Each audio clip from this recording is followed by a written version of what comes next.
नमस्कार बंधुगण welcome back to my YouTube channel BNT education. आसंतु आज्ञा आज पुणी एक सबुठारु गुरुत्वपूर्ण अपडेट जहाँकि ओडिशा रो सबु विद्यालय रे हेबो वर्चुअल मॉनिटरिंग।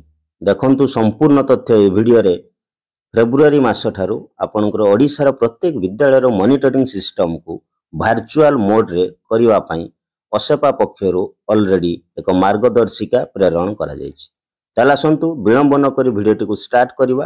कौन रही वर्चुअल मॉनिटरिंग सिस्टम देखंतु जा सूचना रही आपणकर वर्चुअल मॉनिटरिंग मोबाइल फोन बा टैबलेट व्यवहार करी श्रेणीगृह शिक्षण कार्य को वर्चुअल भाव में ट्रैक एवं समीक्षा करिवा वर्चुअल मॉनिटरिंग रो उद्देश्य अटे।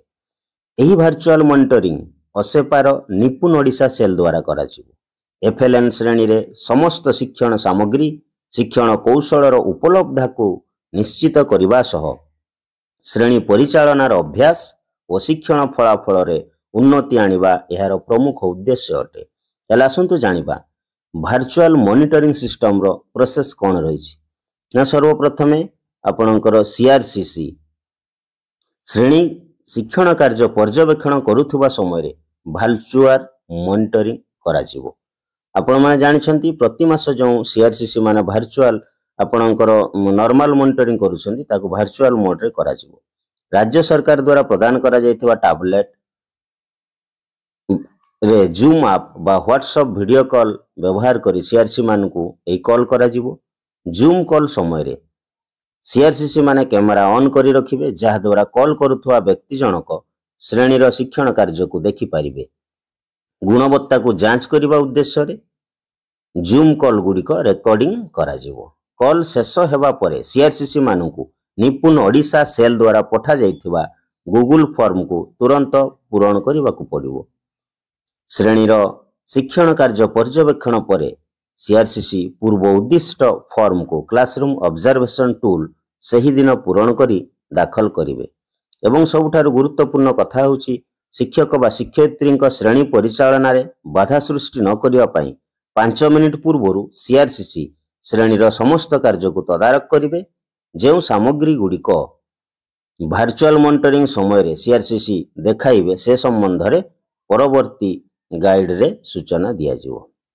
देखंतु ताले परवर्ती गाइड रे कोन रहिछि एवं ए वर्चुअल मोड समय रे आमे केउ सबु जिनिस सजाग रखिबा एवं जने शिक्षक बा शिक्षयित्री भाव रे आम पाखरे केउ केउ जिनिस रहिबो एवं केउ श्रेणी पय उद्दिष्ट हो। देखंतु वर्चुअल मॉनिटरिंग रे श्रेणी कार्य पर्यवेक्षण समय रे साधारण तथ्य कोन रहिबो ना। श्रेणीर मोट पिलांक संख्या रहिबो, उपस्थान संख्या रहिबो, श्रेणीर प्रकार भेद जेपरि मोनोग्रेड ना मल्टीग्रेड अर्थात एकक बा बहुश्रेणी। ठीक सही भली आपणकर एफएलएन श्रेणी रे कौन कौन रहिबा आवश्यक। देखंतु एफएलएन श्रेणी रे जदि आमे लक्ष्य करिबा एई सब जिनिस आपणकर एफएलएन श्रेणी रे निश्चित भाव रे रहिबा आवश्यक। कौन ना साक्षरता ओ संख्या ज्ञान कौन श्रेणी गृह रे लिटरेसी किट जोथिरे बड़ बही कविता पोस्टर गल्प कार्ड और चित्र पोस्टर एवं आपणकर कार्य पुस्तिका समूह। श्रेणी गृह रे जीके किट शिक्षक और शिक्षयित्री द्वारा प्रस्तुत शिक्षण सामग्री गुड़िक श्रेणी रे व्यवस्थित भाव में प्रदर्शन। श्रेणीगृह छपा लेखा समृद्ध परिवेश बा प्रिंट रिच मटेरियल सामग्री गुड़िक प्रासंगिक हेबा सह पिला माने देखि परिबा भली रखा जाइथिबा दरकार। श्रेणी रे लक्ष्य पोस्टर प्रदर्शित हो। जो एफएलएन रो लक्ष्य पोस्टर दिया जाइछि प्रथम श्रेणी द्वितीय श्रेणी तृतीय श्रेणी पई सेही गुड़िक श्रेणी रे प्रदर्शित होइथिबो। शिक्षकंक पाखरे सही दिनर पाठ योजना निश्चित रहिथिबो। मास अनुसार शिक्षण सोपान रजिस्टर पूरण करा जाइथिबो। ये थिला आपनकर एफएलएन श्रेणी रे कोन कोन रहिबा आवश्यक।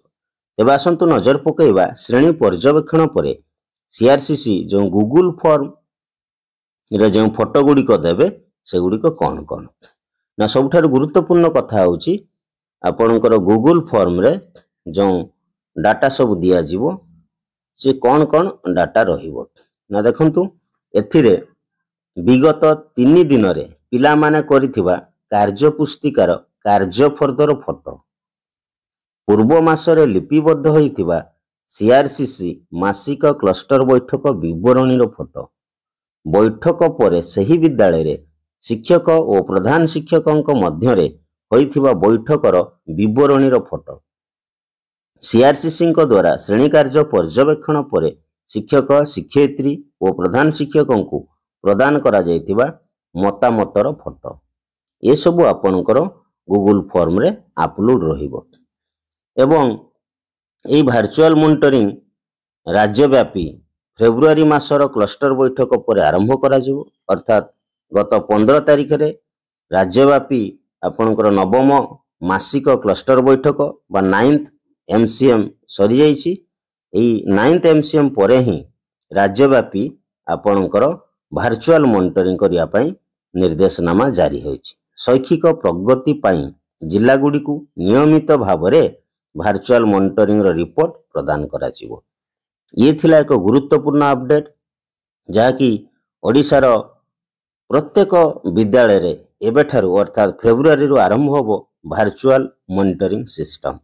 ଦୀର୍ଘ ସମୟ ଧରି ଆପଣମାନେ ମୋ BNT ଏଜୁକେସନ୍ ଚ୍ୟାନେଲ ସହିତ ଜଡ଼ିତ ଥିବାରୁ ଆପଣମାନଙ୍କୁ ବହୁତ ବହୁତ ଧନ୍ୟବାଦ।